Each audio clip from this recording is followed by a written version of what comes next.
great and small, the Golden Gate and the Taj Mahal, that's America. That's two babies being born, mothers, fathers, dead and gone, it's America. We have an America on earth.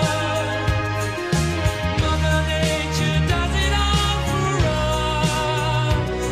The wonders of this world go on, the hanging out of Babylon, Captain Cook and Cain and Abel, Jimmy Hendrix to the Tower of Babel. It's America. It's America. It's America. Hello there and welcome to another episode of Four Times a Podcast. It's just myself, Andy, today, but I'm absolutely delighted to be joined by Hollywood actor Ross McCall. Ross, how are you? I'm very well, mate. How are you? Yeah, I'm good, mate, thanks. So, obviously, you being a Celtic fan, sort of thought I'd have you on the podcast for this episode, but sort of give people a bit of background. Obviously, you're an actor, sort of probably best known for TV shows such as Band of Brothers and White Collar, but I know you're sort of Port Glasgow born, is that right? I was born in a port, yeah. I don't sound like it anymore. So, I was born there in 76, went to school up in Devolve, and every time I'm back in Scotland, I actually just always test my dad. I say, come on, let's go back up. So I go back up to the estate, and I knock on my old childhood door on occasions. It has been known. Was acting, was that an interest at an early age then? Was that always something? Not particularly, to be honest. I actually probably owe a lot of it to a neighbour of mine in Port Glasgow. Not kidding. I think it probably, I don't know, I mean, I left Scotland when I was 7. So I would have been around 5, and I remember a mate of mine, family neighbour, and he just started going to a drama class, and he was maybe a couple of years older than me. And I remember him coming home all excited, telling me that he'd been doing this thing called acting, and I had no idea what it was at that point. And he showed me some of the stuff that he'd been learning, and I was fascinated by it. And I thought, yeah, I'd like to do that. And then that was really it, moved down to London and started watching a lot of film. I've just been a lover of movies for years, and I would, when all my pals were being little scoundrels and running around playing up, I would sneak off to the local cinema and climb up on the roof, and I figured out, there was an old shed on the top of this roof, and I figured out if I could get up there and peek through the little holes in the floor, I could watch films. So I would just go up there and watch American films, and I was doing that at a really early age. So I guess it was in my blood, I just never chased it until maybe I was 11, I think. Yeah, so I came across an interesting idea that you played a young Freddie Mercury. I did. I think I was one of the first to play it, yeah. Queen were doing one of their MTV videos, and they were looking for kids to come in and play the band. So, everyone in the business, in the industry knew about this. And everybody was making their way to the auditions, and they auditioned, thousands of kids, and I ended up getting lucky and getting through, yeah. So that's a video that still haunts me to this day in a good way. I don't mean that in a bad way at all. But I'll be on set halfway across the world, and somebody will pick up on that, and at some point during the day I'll start hearing the chords on the piano, and somebody will be playing that video. Yeah, I had no idea, and then just sort of crazy. I seen the video, and then obviously sort of realised it was yourself. So moving on from that, obviously I mentioned sort of at the top of the show, sort of the programmes that you're probably better known for. Sure. One of the co-hosts of the show, Danny, gave me into trouble if he didn't mention White Collar. He's a huge fan. So I mean, I guess with all that, I mean, I've seen photos as well. You always seem to bring a Celtic top onto the sets and get them involved. Yeah, look, I mean, you know this. Any diehard football fan knows this. When you have a team that you grow up with, and it's part of who you are. It's part of your culture. And there's a lot of pride that goes with that. So With me, yeah, I mean, every set I'm on, whether I'm shooting in New York or if I'm shooting in Cambodia, wherever I am in the world, if there's a game on, I'll watch it.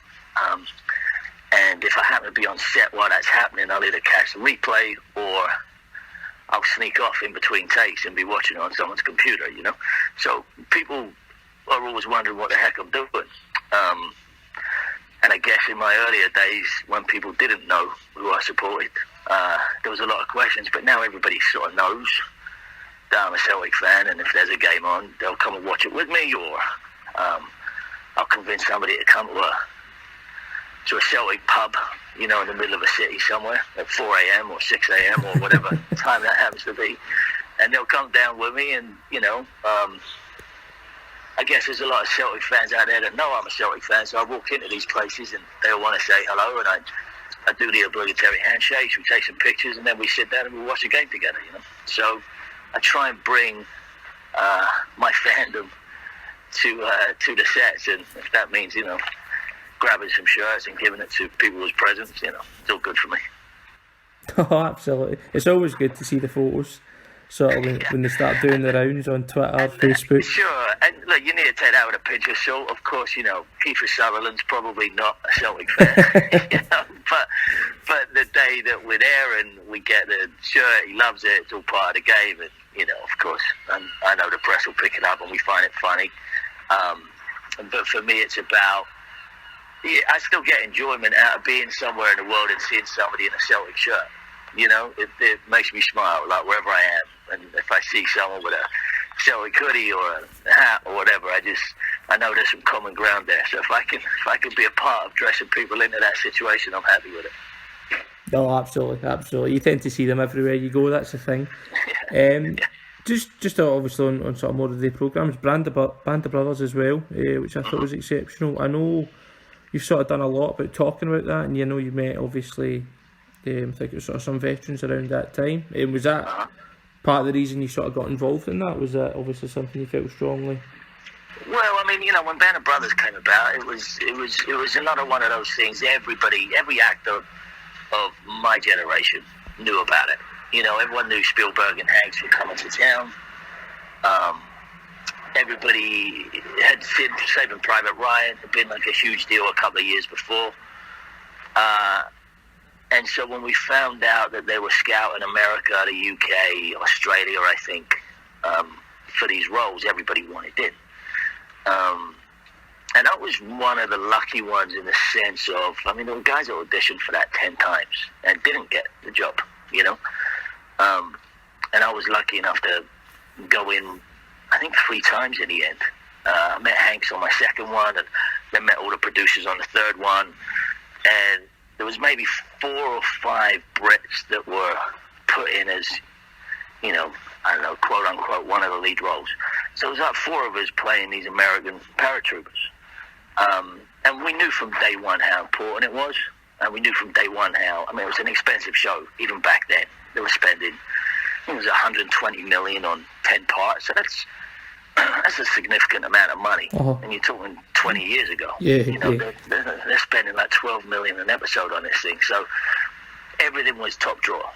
Everything was just, you had the best of the best working around you. So to get a year's contract, to know that you're going to be, you know, getting in shape and pretending to be someone else for a year non-stop was super exciting. But one of the added bonuses that came with that is, you know, I've been living in America for a long time now, and been able to go around the country and get invited around the country and end up in some really interesting, highly political situations because of Band of Brothers and because of the work that I still do for veterans. Is I got to meet a lot of these guys, you know, and become buddies with them and have a drink with them and, you know, shoot the breeze with them and have fun and bless their hearts, most of them are passing away now to that generation that you know, they're disappearing. So Band of Brothers allowed us to continue that legacy, and I think every person that was involved in it is, for as long as I was, I think everyone just knew what that responsibility was and kind of kept it going for the next generation, you know, for our generation. And that's what we're most proud of. I mean, when people come over to me and say, you know, my granddad was in World War II and he didn't really talk about it, and your show opened him up a little bit. So we got to find out a little more about his history, and the fact that we've been able to pass that banner on is you know, something we're really immensely proud of. Oh, absolutely. It is a fantastic show, and I'm sure if anybody that's listening to this hasn't watched it, I'd probably encourage them to give it a good Yeah. sink a bit of time into it. I'm sure most people, if they haven't seen it, you know, someone of their family's got the DVD lurking around somewhere. My dad had it and he gave it to me, and that was me hooked. It was Exactly. it's just the way it goes, I suppose. It's quite interesting. Obviously, you've been living in America for such a long time now. When I was just doing some sort of fact checking and double checking before, everywhere was saying that your best trait's your ability to do an American accent. Yeah, it is. Yeah, and that just bleeds from my childhood again. That's honestly, I was a little movie file. American film to me was my bread and butter. That was my homework. You know, I'd been doing a play in the West End when I was 16, having to play in an American, and every night on the way home, the first thing I would do is I'd go to the video store and I was an encyclopedia of film, and especially American. So I guess the accent came from there. You know? Obviously, it's obviously boded well for you. So, it's I mean, I'm the majority of my career I'm an American. Yeah, and I've got this weird, strange London stroke, New York stroke, LA accent now, which is just bizarre for everybody. But it's because most of the time when I'm working, I'm playing someone from the United States, and I guess it's just part of my DNA in some way. Yeah, absolutely. Something else I came across was the documentary you done as well, in the Faroes. Uh-huh. It was just a bit more about that. Was that something that sort of, obviously you must have felt strongly about it to sort of go and do it, but was it off you? How did that come about to do that? So, yeah, for those who don't know, Sea Shepherd is an organisation that was started by one of the co-founders of Greenpeace. So Greenpeace is a bit of a, and I mean no disrespect with this, it's a little bit of a hippie organisation in the sense of, they like to tie themselves up on boats and put their signs out saying, don't do this and don't do that. And while effective, that can also rub people the wrong way. Yeah. There was a guy who was one of the co-founders, Paul Watson, and he was like probably too far out with his actions, trying to start. Greenpeace would go out and try and stop people clubbing to death baby seals, or killing whales, or killing the ocean life in such barbaric ways as we tend to do in this, world. And Paul went out and had these very aggressive approaches to stop people from doing it. And it was so aggressive that his own company, Greenpeace, kicked him out. He said, "You're too much." so he went off and he created Sea Shepherd, which is an organization that protects the ocean. And again, people can roll their eyes at it, or people can open their eyes to it. The world's in a strange little imbalance right now, and there's some cultures in the world that are really outdated. And so the Faroes is this really neat island in between Iceland and Scotland.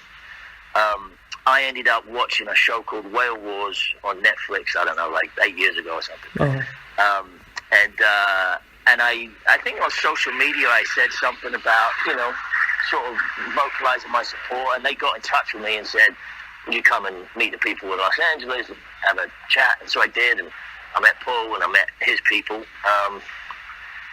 And it's something that's a big bonus of our job. Sometimes you could raise awareness to certain things, and I said, "What do you need me to do?" And we talked through various options, and I was actually coming back to do one of the Celtic games, one of the charity games, and so I knew I'd be in Scotland, and I said, "Well, why don't I jump over to the Faroes? Once the game's finished, I'll hop on over and go meet some kids and go meet the locals." So I went out there on just a 3-day trip to shake some hands and meet high-end politicians in the Faroes, and I met some schools and some kids, and then I decided that it would be a really good place to take a camera and a microphone and go make a documentary. So I went back the following year and spent 3 weeks there documenting this annual drive that they do, where they kill anywhere between 200 and 2,000 whales in a season, and it's it's a tough watch. Uh-huh. It's a tough watch. Uh-huh. So I decided to go and put together this little documentary. We won some film festivals with it and put it online and YouTube. We got a ton of hits. So I don't know if anyone's interested, go check it out. It's 22 minutes. It's super short. Yeah, no, it's definitely on my list to catch up with at some point and give it a watch. Obviously, sort of the way things are at the minute. It's the type of thing that is in the news. So, like you say, it's an interesting thing. It's not like I'm not going out there banging the proverbial drum, telling people what they should or shouldn't do. It's sort of I sit on the fence and go, okay, here's both sides. Because Sea Shepherd have an aggressiveness about them, and people don't like their tactics. I personally do. I think I like the way that they sort of stand up for the weak almost. But also the Faroes is a beautiful island. They just have this really, really outdated way of doing things sometimes, and it's a shame. Yeah. That's obviously that brings us up to sort of modern day. I mean, is there anything in terms of the now, is there anything we should be keeping our eyes out for? Watch the news, man. It's everywhere, It's the world's in a strange little flux, We overconsume and I could be here all day, but I'll start sounding like I'm preaching. But I was just I went out to Lebanon last month with a company called UNICEF, and they take care of kids in dire situations.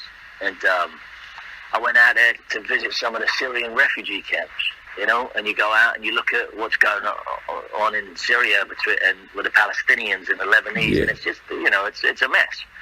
It's a mess. So we're very lucky in the world that we get to live in.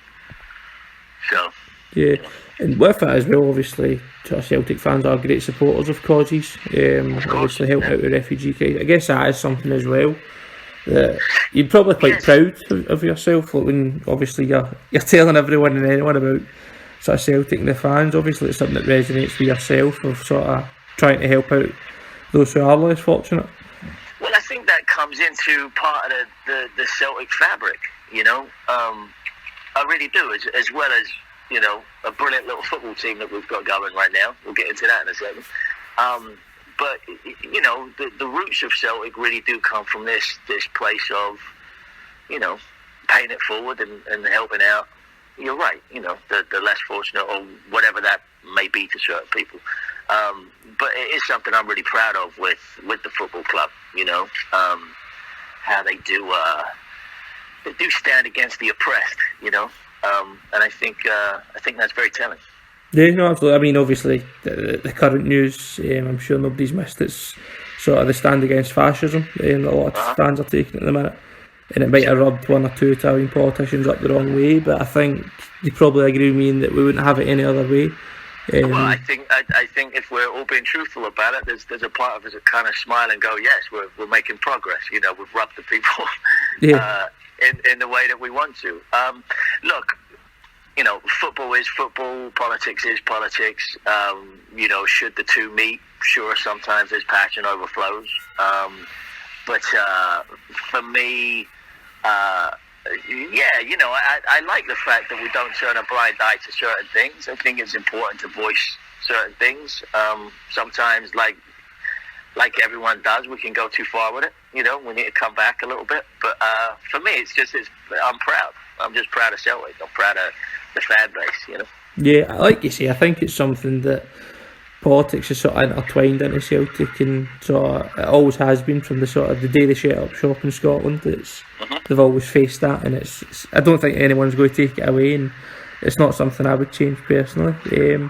No, absolutely, and I think any Celtic fan worth their salt is not going to ask that to be changed. I think we have to have cool heads sometimes and realise that the club is still important. And something I'm also hugely proud of is how our fans are treated abroad, and how we conduct ourselves, because nobody wants to go down the route of turning into lesser clubs that, are causing trouble here, there, and everywhere. The good thing about Celtic is the fans are world renowned for a really good bit of business. And so it's just that fine line. Of course, we still want to put our point across, but we also want to, be known as Celtic the way we are. Yeah, absolutely. I mean, that sort of brings us into Celtic then. So, for yourself, was it something, sort of young boy growing up Port Glasgow, was Celtic just the team for you at that stage? 100%. I mean, look, it's probably the same or a similar step to most. I'm raised in a household where, Celtic was bleeding through the walls. And just right from the off, that was the team for me, my dad, my brother. My mum couldn't care less about football, so she was always, I think, happy to be left out of it. But the stories go back. My grandpa used to go and, take my dad and put him over the turnstiles. And I actually think my dad's uncle at some point used to sell pies at the old ground. And, so it's just, it's in the blood. It's in the family. And then, so I was a fan like my whole life. I had, the strips growing up like every other kid. And the sticker books and all that jazz. But it wasn't until I got into my teens where I really started to become passionate about it, and now, I mean, that's just part of who I am. Everybody knows it, and it's part of who we all are. I think it's something that's, I mean, I know it's the same for me. It was a family thing, and then, like you say, when you get into sort of teenage years, it's the passion appears, and you it begins to mean a bit more. Sure. I mean, did you play sort of football growing up? Was that obviously alongside? I did, but I was never brilliant. I enjoyed to run around and kick about. My brother was a footballer; he was very good, and so I was always trying to keep up with him. And it wasn't really until later in life, like 16, 17, 18, before I really started playing once a week and really getting into it. And I probably played more in my 30s than I did even when I was younger. In Los Angeles, I'd play every week, and I'd be playing with a bunch of foreigners basically, because there was very few Angelinos playing. It was mainly, I was mainly with the Mexican boys or some Russian fellas there, or a couple of Scots, a couple of English, and so every Monday night we were playing. It was, of course, everyone shows up in their football team shirts, so every week I was in the hoops, and you'd be, they wouldn't know which side to put me on, the whites or the colours, so it was, it worked in my favour. Oh, it would have done. I mean, so which early memories then, sort of growing up, who would have been sort of, what is your earliest memories in terms of any standout games that you sort of looked to, or sort of players who you thought at that time? It was more players for me. I mean, Doug Leach to me was my guy. Like, he was I definitely had, I wouldn't say a poster on the wall, but I definitely had a cutout of him from one of the football mags years back. So I think I in my bedroom I had a picture in the Vatican. I had a picture Kenny Dalglish, it's almost like a joke. But Kenny was always, for me, he was like my hero. But then when I really started following Celtic in a big way, and, Petrov became one of my greatest, I loved watching Stan play, and becoming mates with him later on in life was really cool for me, because he really was, at that time, was when I was really started to really heavily, watch every game and make sure I was following the team. But it would change. It would change every season. I have new favourite players every season. No, absolutely. Petrov was an absolute outstanding footballer. And I've got, listen, Henrik, of course, he's Mogul, we get it, but there was always just like a player that was just sneaking in there every now and again. Lubo I loved, and But like I say, again, it changes. Nakamura, I loved when he was with us, and absolutely. And Big Yan, I thought was great. And now, last year Ryan Christie was my standout, and he's doing it again this year. I mean, the kid's on fire. Yeah, he's looking great now. Yeah. So, is there any sort of games that would stand out to you then, sort of from when you started to sort of take that major interest in any games you always sort of think back to? I mean, I know I've obviously got a couple myself. Sure. Is there any that stick out to you as just for whatever reason? Again, we always have like a few handfuls. Any of the old firm games to me were just loaded with excitement, and so this is where sometimes some of the Celtic boys agree with me and some of them don't. When Rangers went down, I was elated for a week. I was super happy, but then I missed it. I missed that rivalry. Yeah. And that rivalry to me was so important to the fabric of our game that I was glad when they came back up, and honestly, even right now, if we continue playing the way that we're playing and we play our game that we can play, we'll bury Rangers every time. They will not get near us if we turn up. And when we don't turn up and we get lazy, it's the game, that we lose. And so there's no fear for me with them being back up right now, but I love the added rivalry again. I mean, I just, so any of the Celtic Rangers games was always for days before, a week before, you're waiting in anticipation, you're anxious, you're nervous, you're excited, you're doing all that. The European games to me have always been just like Christmas, even now. Even like this week, I can't wait. I just can't wait. Yeah. Can't wait till Thursday. I'm sort of getting about my day and I'm doing my work and I'm doing this, that, and the other. But not even in the back of my mind. Pretty much in the forefront of my mind is the European game. And then I think my first game at Celtic Park was against Hearts, but we lost. So it was that whole thing of I'm never coming back here. I jinx. Yeah. Even the old man's like, yeah, that's it. You're done. But we got over that hurdle and came back. But my standout games, I've just got so many of them, and a lot of mine have been unfortunately on the TV. It's like I get a Paradise reasonably, enough. I'd love to do it more, but because I'm always on the road or I'm in a different country, I end up watching them on TV. So I've just got great memories of, when we played AC Milan and Scott McDonald put the goal in. I mean, I was in this great pub in LA, Jocks and Dailies, which is, the Celtic pub in LA. Any Celtic fan who's been out there will know about it. And I think that brought the supporters club back up a notch because it sort of died down there for a little bit. But this was a day where you would walk in and, you would charge the money at the door and, it was full of mischief. I was like the youngest one in the boozer at that time, but I'm there surrounded by all these Glaswegians, men and women, from my age up to 90 years old, and they're screaming at the TV, they're cursing at the TV. I mean, it's electric. But those games were brilliant, and the Milan game, I just remember it just erupting. I remember the United game where Borat saved the penalty. And I remember even, being in that throng and some of the fans going, it's typical, we'll give away a penalty in the last minute and the fact that he saves that penalty it was just, those are the moments for us, just to devour.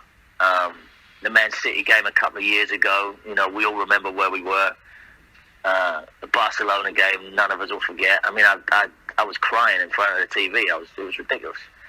I remember watching that in my house in LA and just, sliding across the floor on my knees like I just scored the goal, just couldn't believe it. So yeah, 1,000 memories. No, absolutely. It's strange you mentioned the AC Milan one. It's actually one of my favourites. It was such a great time. And McDonald, I love Scott McDonald. He was a brilliant player for us, and I was gutted when we sold him or we moved on. I can't remember what happened. But I thought he was a terrific player for us.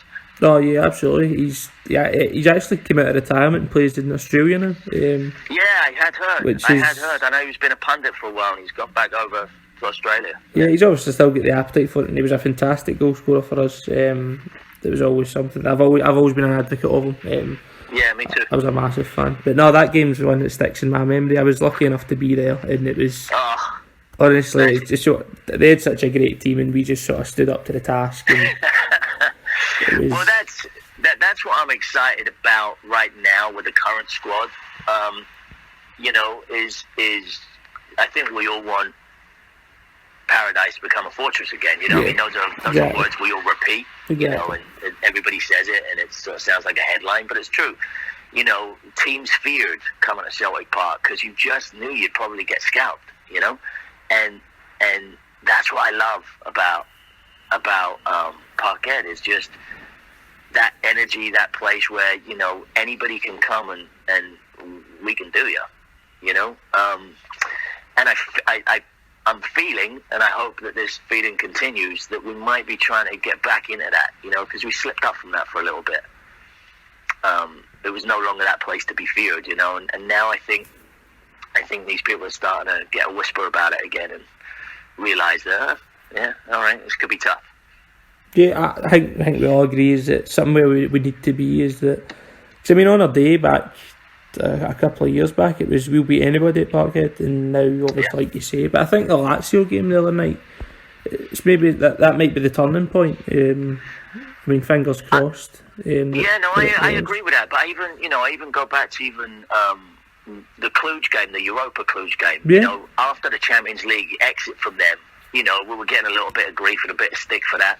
And the fact that we just went out and won the game, I think made people go, "Oh, okay, all right."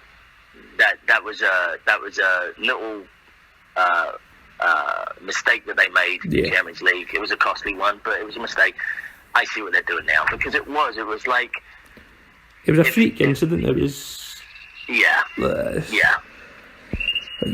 was just one of those games that you can't quite believe that it didn't go our way, and how did we let that run out of our hands so quickly. Exactly. We spoke to about come back, So- just to come back on Europa and take care of that business again was just I think it was a good message. Yeah, absolutely. And I mean, our performances in Europa so far have been extraordinary, to be fair. I mean, sitting sort of where we're sitting already is, I don't think anybody would have sort of foreseen that after the first close game in the Champions League. I don't think anybody sort of seen this coming. So it's a sort of, in a weird way, it might have done us a favour and sort of gave us that sort of proverbial boot up the arse that we needed. Like, well, and I think if we're all honest with one another too, Champions League, the money, the style, all of that, it's a big competition, and to compete in that, Celtic have tended to compete in that way where we would slay giants, but it was almost like it just needed to be that magical night to do that. And realistically, paper on paper, money on money, we're playing clubs that are supposedly far superior in the sense of finance, right? And so if we got that little magical night at Parkhead and we got the points and we beat the big boys, but we're always just getting through it. And I think Europa, I know it's not as prestigious, I know the money's not there, but that is absolutely a cup that we can compete in. Yeah. I mean, absolutely. And so to watch us the way we've been playing this season is a pleasure. And I take my hat off to Lenny. I think, I'm a big fan of Neil, and I know there was a 50-50 split there with the fans as well about him coming back, feeling it was a step backwards or if he wasn't, good enough. And I love what he's doing. I think he's just brought, he's kept that mentality going. I know the players love him and respect him. And he's a Celtic man. He is. He's got it in his heart. And to see that come through on the pitch is a joy for me. So I'm delighted what he's doing. Delighted with it. yeah, no, I think we all are. I mean, I was probably on the other side of the camp when I get the job, and I was a bit unsure, but I'm quite happy to take every single bit of it back. obviously with the way we're playing now. And for the Europa League, I think that if we start and keep these performances going, then eventually you build into the Champions League again. I think, like you say, if we make it a 100%. fortress again and become feared in Europe, then that can we can maybe one day get back to sort of competing in the last six and getting to the last 16 Champions Leagues again. But I think it's a process and it's a build, and it's not something that you flick the switch again and you're back there. Like you said, I think it's something that hopefully we've turned that corner again and we get back to sort of where we were. Yeah, look, you have to be able to do that with results. And once you start getting those results, what it does is it starts showing players that Celtic is a great place to come. Because that's basically it. You know, when you're up against the Champions League thing, you've got to bring in signings. And, of course, there's this debate of we can't afford the wages that other people are playing and blah, blah, blah. And so if players are just going to chase the money, then, yeah, you know, our joint's not really for them. I mean, they're well paid, but they're just not, English Premier League. Yeah, it's not Premier League money. Yeah, and so for me, what I love is I'm seeing, you know, Elyounoussi coming in now, and you just see him beginning to have a little bit of a shine. You know, when we had who's the centre back from Leicester, Flip. And you know, all these players that are coming up and actually just starting to make a little bit of noise down south again. Yeah. And they all say we love playing here because it's magic. It's just like it's different to playing in Southampton. Yeah. Or you know, and so once that word starts spreading again, people then go, oh, and that comes with results. So if we do really well in Europa and you know we come out top of that table and go into the next round, all of a sudden people start paying attention to that guy. Oh, I want to play there because it just seems like they've got the guile, they've got the grit between their teeth, and it's paradise is rocking, and what a wonderful place to play. That's exactly it. And like you say, when you get these sort of big scalps in Europe, players see that and players go, Yeah. do you know, I want to be a part of that. Absolutely. And it's like you say, that's how you get these guys in the door, that you perform in these stages. So the current team then, I know I obviously picked up an earlier, I'm guessing, sort of the players you're into at the minute are sort of Christie and Elyounoussi. Well, I mean, I just liked Elyounoussi last week. I thought the weekend. I thought he was, in a semi-cup, in a semi-final. I thought he was brilliant. He's tucked in a few goals. It's still early days for him yet. You know, Edouard is just on fire and has become, the go-to king right now, and we love him, and he's brilliant, and I'm so happy that we have him up front. I think he's a brilliant player for the club and his country. I mean, he's ridiculously brilliant right now. Who else do I like? I mean, I'm a fan of the team that Lenny's picking. You know, I'm so glad that Fraser's come back. I think he's a steady pair of hands. I think he's a giant in the sticks. For the first time, I think we're all now talking about, our defence is decent. For the first time in a long time, we're going, yeah. And I think we're all sort of happy with, this is great. The right back and the left back position are both covered and doing well. A few mistakes left back right now, but that'll all come out. But we've got a really, really tight midfield, and there's a lot of players. Even the fact that Christie was out at the weekend and Rogic is, he can come in. That's a strong lineup. Yeah, it's a really strong lineup. But I'm looking forward to, and I hope that Griff makes his way back in. I think having an extra striker would be decent. Bio, I think, just needs a little time. I think he's really showing promise. For the first time in a little while, I'm really proud and sort of happy with the squad. There's no fear for me now. Yeah, like you say, I think we've got the depth now that perhaps we maybe missed sometimes in the years gone by. Like you say, we've got mostly two good players for every single position, and I mean, it's a good headache to have, like, who do I play, because 100%. And look, when you're looking at those team sheets and you go through, I mean, I was having this social media back and forth with someone from England a couple of weeks ago, and I think it was about the joke about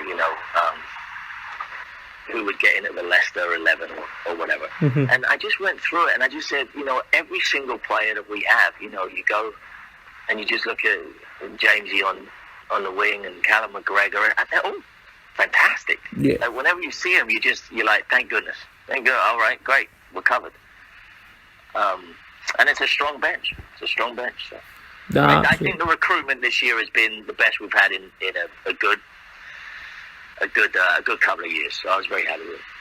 Yeah, the recruitment's been phenomenal, and hopefully we carry that on into January and build on it. So, where yourself then, is it mostly, do you mostly catch the games sort of, obviously if you're in LA, do you mostly catch them in the supporters club? It'll either be supporters club. I mean, we all got a little bit lazy, with Celtic TV coming out, because it was such it's a coin toss. Do you get up at 6 a.m. one day, or can you watch it at 9 a.m. when you actually wake up and not know any, So, Celtic TV makes us a little lazy. But, I'll go down to the pub occasionally, or if I'm in London, I'll either find a local that they'll either advertise that it's on, or, I'll go in and have a whisper to the guys behind the bar, and they'll just put the TV on for me. And I'll be in the corner watching the Celtic game, and everyone else will be huddled around the 3 other TVs watching the English Premier League, and they'll all be sort of scowling at me because I've taken over the TV in the corner watching Celtic. But I'm all right with that. I'm all right with that pressure. So yeah, I do like I love a pub atmosphere during the game. Obviously, nothing beats going to the park. I mean, nothing beats going up to Glasgow, but it's I don't get to do it as often as I'd like. Yeah, no, absolutely, but you're catching them, and that's the main thing, I suppose. Oh, yeah, I never miss them. I mean, it drives my missus crazy. She's actually Italian, funny enough. So she's but she could care less about football. But she's like, this really is like, I really have to put up with this for the rest of my life, don't I? I'm like, yep. just got to go on, mate, and embrace it. Yeah. The other thing I want to touch on is, obviously you mentioned earlier, the charity game that you played in. Uh-huh. I mean, what was that like, sort of turning out in front of a packed house at Parkhead? I mean, that's something that, I mean, we can only dream of, most of us. Yeah, look, man, that's absolute pure luck. Very humbled, very grateful that it can ever happen. I've been fortunate enough to play in 2 of them now. Yeah. And yeah, I just remember, I think I was back in London shooting a show called 24. So I was there doing that for a little bit, and on my weekends off, I'd always just go up north and go watch the games. So it'd been a while since I've been back to Paradise, so I was in there, and I was, saying hello to a few of the folks at Celtic, and I was helping them out with some media stuff, and they helped me out with, this, that, and the other. And so I'm back in LA, and I got I think it was just a phone call, just saying, you fancy it? And I was like, are you kidding? and so yeah, actually both games, like I flew from LA, and I think I flew like the day before we played. So jet lag knocks me on my ass. I've never gotten used to it, and I fly all the time for my work. But jet lag is just like a nightmare for me. I need like a good couple of days just to settle. And so I'm flying in, and on the first time I flew in, I think I landed in Glasgow at like, I don't know, 8 a.m., 9 a.m., something like that. And the club were going to come and pick me up. But I'd actually had some bad news back then. My dog had died. Uh-huh. My dog had literally died when I was on the flight on the way over. So it was a horrific time for me in my head, because I was going to do this amazing thing, and I was dealing with this thing at home or whatever. So my old man came and picked me up from the airport. So we cancelled the Celtic pickup. The old man picked me up, but I had to go straight and do all these interviews. Mm-hmm. So I go to the park and I'm doing these interviews, and it's like, I don't know, 10 in the morning. It feels like it's whatever time it is to me. I have no idea, and I'm clouded, and but even throughout all that and my own personal stuff that was going on, I still felt the magic, and still, couldn't quite get over the excitement of, walking into that home dressing room, and there's your shirt with your name on the back, and the kit man I mean, they really take care of you. They do it like a real game. I almost feel bad for all the background staff, because they're all there working an extra day for us lot, and they're coming in and all the socks are folded the proper way and your boots are there and your things, and it's full on. And you're like, God bless you all, but we ain't pros. We're a bunch of actors and radio DJs. What are you doing here?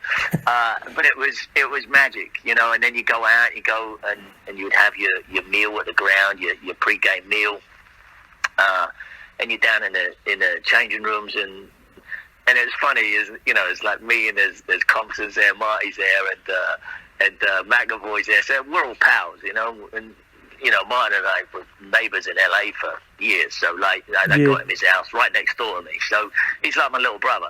And so the three of us are all kicking about and having a laugh, going, this is fucking insane, sorry, I don't know if I'm that way. And then you put on your training gear, and we're all looking at each other going, well, what do we wear? Do we put our shin pads in? Do we not put our shin pads in? And we're looking around at the pros in the room, some ex-players and pros, and they're just not even football socks, just their regular sports socks with their boots, and we're like, all right, we'll do that, so we're dressing like them, because I've no idea what you're wearing your kit warm up, and we go out, and you're on the field, and you're on your turf, and you're all giving it a little bit of the large, like, I'm a player, I'm here, and you're just waiting for that first touch on the warm up.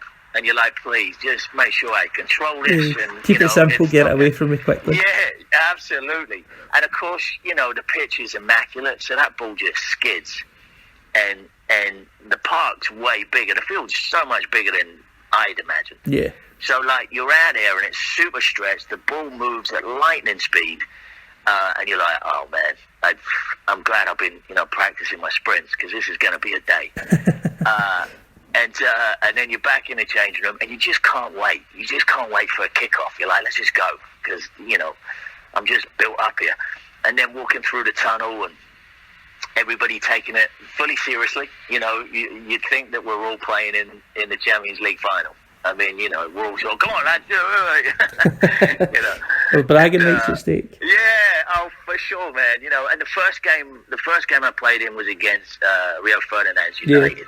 So he brought up, I got Scholesy marking me. I got, it's things that dreams are made of. But you're also like, I'm gonna get battered. I've just got to really keep my shit together. So my first game actually was, I had a pretty decent game. I'm a reasonable crosser of the ball. So, I did a couple of moves that was enough to satisfy me and satisfy my dad, for bragging rights, for sure. And then the second game was, it was a Larson game in Lubo. It was Larson and Lubo. Yeah. And I was ecstatic that Lubo had picked me. I was ecstatic. But I was really, I shouldn't really tell you this, I was so bummed out that I didn't get to wear the hoops on that game. I was like, they wore the black kit. Yeah, and I'm like, I'm wearing a black kit. And of course, you don't want to complain about it because it's such an honour. And it's like, who cares? But I'm like, I'm a Parkhead. I've got to be wearing it. What do you mean I'm wearing them? What do you mean I'm in the away dressing room? This is not all right. But that was a great game. But I had a shocker. I had an absolute, which is one of those days where I'll completely blame jet lag and completely blame everything. It was a shocking game. But it was beyond fun. Beyond. That was a fantastic day, and I mean, regardless, you got to play alongside guys like Lubo and share the pitch with him. I mean, that overshadows the shocker. I'm sure we all forget about it. Absolutely, and I remember, I tackled Larson at one point, and I got the ball off him, and I'm like, fucking hell, please don't. I'd have been too scared. Don't want to happen. Yeah, but the thing that I did notice is when you play with these pros or ex-pros, is they are lightning quick. That was the thing that just blew my mind. I'm like, wow, you cannot hold on to this ball for a second. Yeah, I imagine it's just something that is, until you're out there and on the park, you don't get that appreciation for at all. How good they actually were. I mean, they don't lose things. They don't lose their first touch or anything like that. They're still as good as they are. And they also know you, and they're like, hey, Mr. Big Shot on TV, I know as soon as the ball gets to you, I'm coming for you. They are on you. And they would tell me that afterwards. I remember speaking to, I think it was Simon Donnelly, and I said it to him afterwards. I said, because it was at one bit, it robbed me of the ball, and I was gutted. And I went, and I used everything I had, and I got the ball back off him, right? And I was like, good, all right, did that. And I said to him afterwards, I said, you were just on my heels. And he's like, we know you lot. Like, we know, as soon as the ball gets there, we know that you're going, I've either got to get rid of it, or I've got to do some showboating. Yeah. And he just knows that we're not as fast as they are, and they'll just rob you every single time, so. Yeah, get the ball, get rid of it. Yeah, exactly. Just keep it simple. Try and go under the radar without doing anything daft. That's it. Yeah. No, absolutely. It must have been brilliant. I mean, so obviously, sort of covered quite a bit. Then are you due back up anytime soon? Should anybody keep an eye on you at Parkhead? Of course. I just never know week in, week out. You know, I'm on the fence about whether I can make the Lazio game. I want to go out to Rome. So I spend a lot of time in Rome. My missus is actually from Naples, but she lives in Rome. So we're in Rome a lot, and I don't know if I'm even going to get to make that or not. But yeah, I'll be up the road soon. I'll be up before Christmas for sure. Yeah, I'll tell some people to keep the eye out for you then. I mean, do.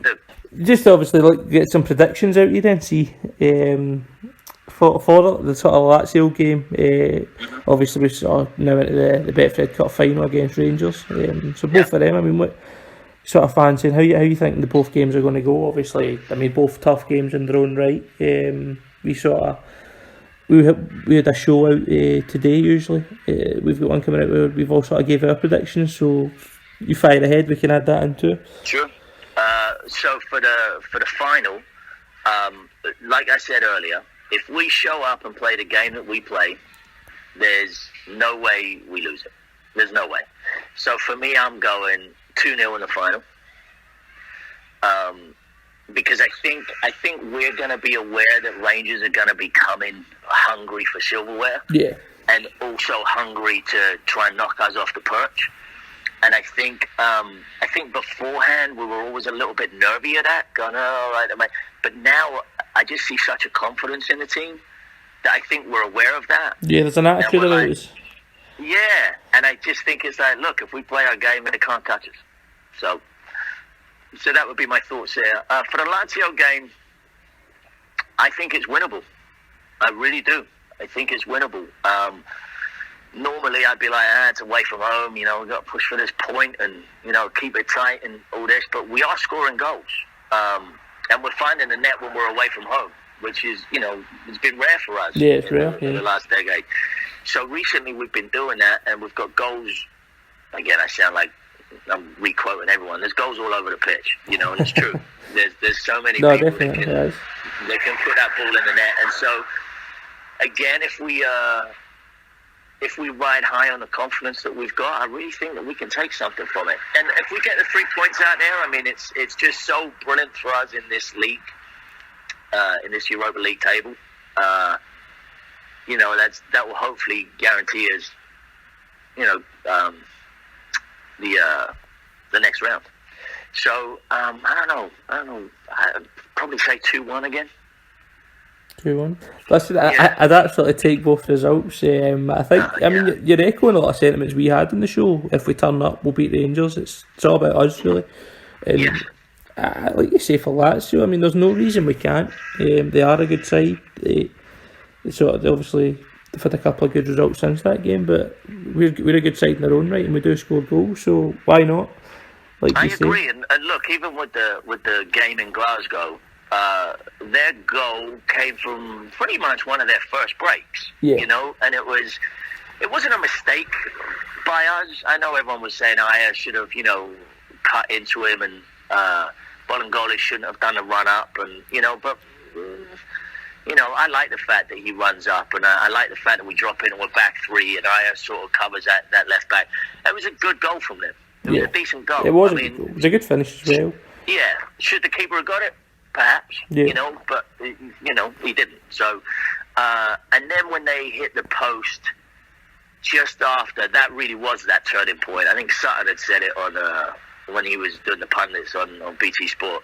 He said that could have been the turning point of the game, and I think that was right, because it wasn't like we were holding on. It wasn't like we would getting desperate and getting angsty. We were playing really good football. No, we did. Yeah, absolutely. Yeah, and so to get our 2 goals were brilliant goals, both of them. terrific, and I really do think that. I think the Lazio are a good side, but they're not, Barcelona in their prime. They're not. Yeah. And so we can absolutely go there and get a result if we keep it tight and, get the ball up to the boys who know what to do with it. Yeah, no, fingers crossed it is. I mean, just sort of lastly on the season then, is it? Do you think we've got it in us for another treble? Well, everybody was saying at the end of last year and at the beginning of this year, a treble is unheard of. We're never going to do it again in a lifetime. We should all be okay with, the slip up that will inevitably happen. But, why not? I mean, if we do well in this final against Rangers, if we win this, to me, I just say, of course, I think the league should be ours. We'll continue playing the way we're going. We'll stay the course. Don't drop silly points. I think we've got the league in the bag. And, we're in, this final now. Why not? Why not? I think the final's the big one. For us, we sort of discussed it as well in the show, and we sort of feel as if the team that wins that final is going to have the mental edge, and it's the momentum, and leagues are won on momentum, and I think that's going to be that's the big game for me. I agree. Once that one's in, I think you're right. Once that one's in, the league is in our own hands at this point. It's not like we're chasing or desperately seeking somebody else to do something. It's completely in our hands. And yeah, if we show up at that final, I mean, God, quadruple would just be incredible. Oh, it would be quite something, and it's something I never thought I would see. Right. One again, never mind 3 in a row, and hopefully soon to be 4. Of course. Yeah. So I mean, obviously, that sort of brings us to the end. Like I say, I can't thank you enough for coming on. I'm sure. Not at all, mate. It was a pleasure. I'm sure the fans will enjoy it just as much as I have. I hope so. With regards to yourself and your films and TV, anything coming out soon, or should we be looking? Yeah, we've got. I've just had 2 movies come out in the States actually this last month called 7 Days to Vegas, and I don't know if it will get theatrical over here in the UK. It might just go on streaming, so like Apple, iTunes, and all that kind of jazz. Uh-huh. What else did I have? Us is a film that I wrote that we will be at the Edinburgh Film Festival next year, which is great. Amongst other festivals, but that would be like the UK premiere, which we're excited about. And yeah, so keep me out of trouble, man. That's it, mate. That's it. But yeah, thanks again for coming on. Been an absolute pleasure. Brilliant. And I'll see you up at Parkhead. Yeah, hopefully see you soon, mate. All right.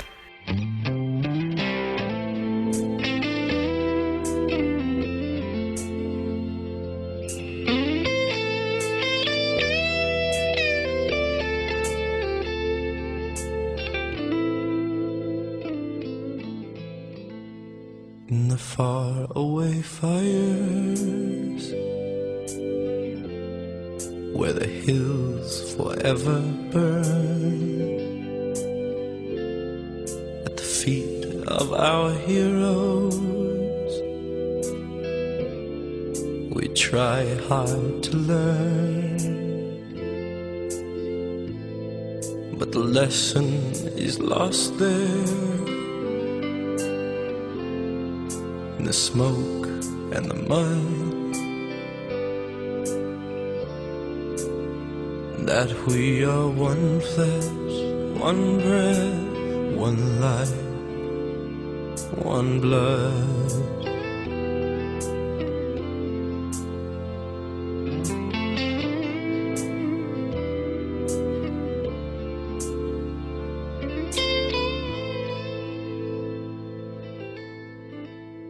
I stood by the river that ran red with shame. I stood in the killing fields where death had no name. I stood with my brothers and a weighted flood. when we were one flesh, one breath, one life, one blood.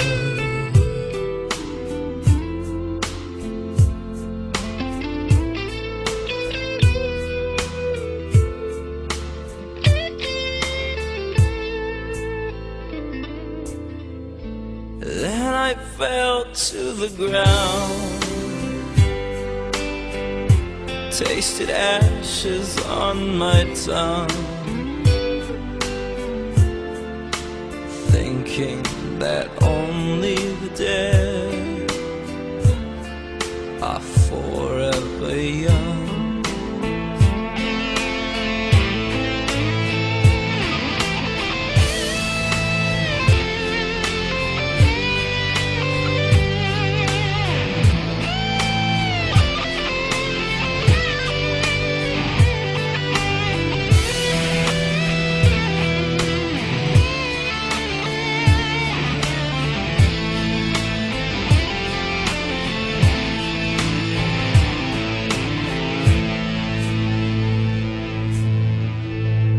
There was peace in the twilight,